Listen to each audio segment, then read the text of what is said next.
Should you limp or open raise your poker hands? Have you ever found yourself wondering whether to limp or open raise your poker hands? It is a common question among players, and the answer can significantly impact your game. Let's break down the strategies behind these two approaches. Open raising is generally seen as the stronger play.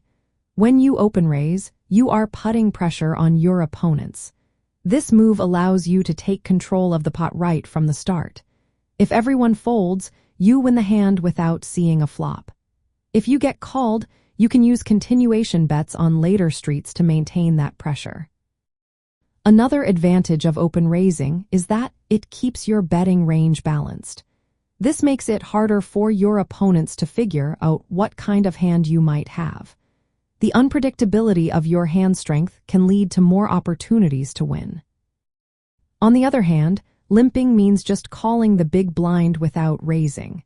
This approach is often seen as passive and can limit your chances of winning. When you limp, you allow your opponents to see the flop at a lower cost. This can lead to situations where you are playing out of position, which is not ideal. That said, there are specific scenarios where limping can be a strategic choice. For example, if you are short-stacked in a tournament with around 20 big blinds or less, limping from the button can induce aggressive players in the blinds to reshove. This tactic can be effective if you have a strong range of hands to call with. Another situation is when you are up against very aggressive opponents who frequently re-raise preflop.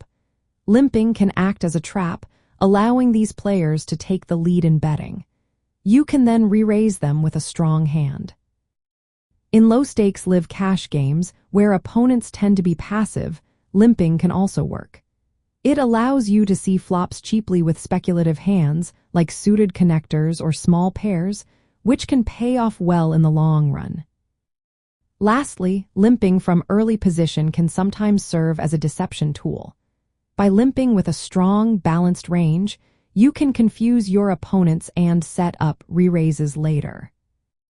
Despite these exceptions, open raising remains the cornerstone of solid preflop strategy. It maximizes your chances of winning pots without seeing a flop and applies pressure on your opponents.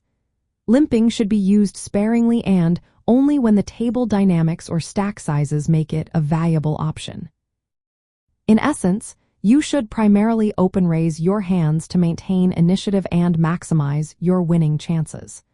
Reserve limping for those rare situations where it can be used effectively.